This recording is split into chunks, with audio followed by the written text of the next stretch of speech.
بسم اللہ الرحمن الرحیم، اللہم صلی علی محمد و آل محمد۔ ناظرین، بہت ہی اہم موضوع ہے۔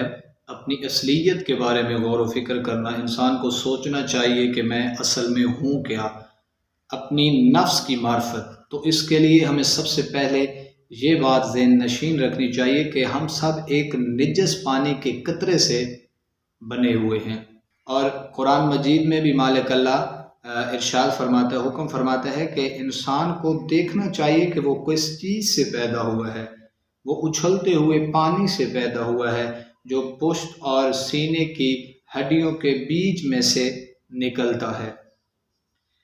انسان کو اگر یہ فکر کرے تو بہت فائدہ ہے۔ اگر انسان یہ بھی دیکھے کہ اس کا بدن کتنا عجیب و غریب خالق نے بنایا ہے، تو حالانکہ وہ پہلے ایک قطرہ تھا، پھر قدرت کے کارخانے کے سامنے دل بھی جھکتا ہوا نظر آئے گا۔ بدن کیا ہے؟ پورا بدن جو ہے وہ ایک کارخانہ ہے، بلکہ ہر عضو ایک پورا کارخانہ ہے۔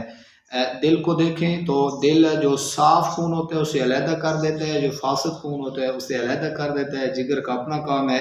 انسان کے بدن میں رگوں کا ایک پورا باقاعدہ جال بچھا ہوا ہے۔ اب خون ہر وقت ان رگوں میں دوڑتا رہتا ہے۔ ہر عضو ایسا ہے کہ اس پہ غور فکر کرنے سے انسان میں حیرت کا اضافہ ہوتا ہے۔ تو اگر اپنے نفس کو سمجھنا ہے تو پہلے یہ سمجھیں کہ میری خلقت کیسے ہوئی ہے، پھر اس کے بعد آپ معرفت خدا بھی حاصل کر سکتے ہیں کہ اس کریم ذات نے مجھے بنایا کیسے ہے۔ اب آنکھ، کان سے لے کر اندرونی تمام اعضاء تک ہر عضو جو ہے انسان کا قدرت کا ایک شاہکار نظر آتا ہے۔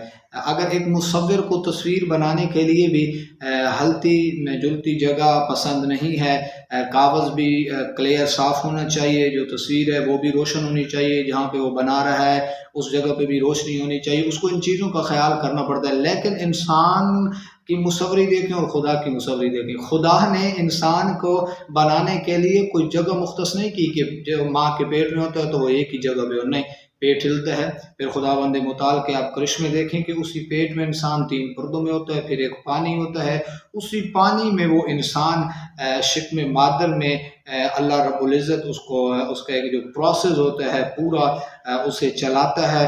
تو کسی قسم کی بھی کوئی 1 انچ کا بھی اس میں کمی بیشی نہیں ہوتی کہ ہل رہا تھا پیٹ تو اس وجہ سے انسان ٹھیک نہیں بنا، نہیں۔ خدا کی قدرت کے کمال دیکھیں، اس کی حکمت دیکھیں کہ ماں کے پیٹ میں بھی اس نے انسان کو اس طریقے سے بنایا ہے کہ ایک خوبصورت شخص بنایا ہے۔ آنکھ، کان، ناک، منہ، پیٹ، تمام چیزیں، ہاتھ، پاؤں، ہر چیز اپنی فکس جگہ پہ کھڑی ہے۔ تو خداوند متعال نے انسان کا دل کی اتنی پیاری شکل بنائی ہے، پھر اس دل کا جو کام ہے آپ اس کا پروسیس دیکھیں، جس سے انسان کے پورا وہ چل رہا ہے، تو پوری مشینری انسان کی چل رہی ہے۔ اپنے آپ سے آشنائی کے لیے اور خدا کی معرفت کے لیے ایک ہی راستہ ہے، وہ ہے خدا کی قدرت ہے۔ انتہا ہے خدا کی قدرت، کبھی ختم ہونے والی نہیں ہے۔ خدا ہر چیز پر قادر ہے، اسی لیے اپنے وجود پر غور کرنا معرفت خدا حاصل کرنے کی ایک راستہ ہے۔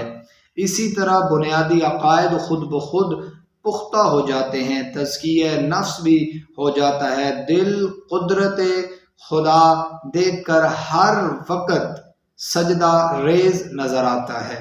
اسی لیے کہتے ہیں کہ پہلے اپنی معرفت، جب خود کی آپ معرفت کر لیں گے، اپنے نفس کی معرفت کر لیں گے، تو آپ کو خدا کی معرفت بھی آپ میں خود بخود آ جائے گی۔ خداوند متعال ہمیں اپنی اور خداوند متعال کی معرفت نصیب فرمائے، اور مولا آپ سب کو سلامت رکھے۔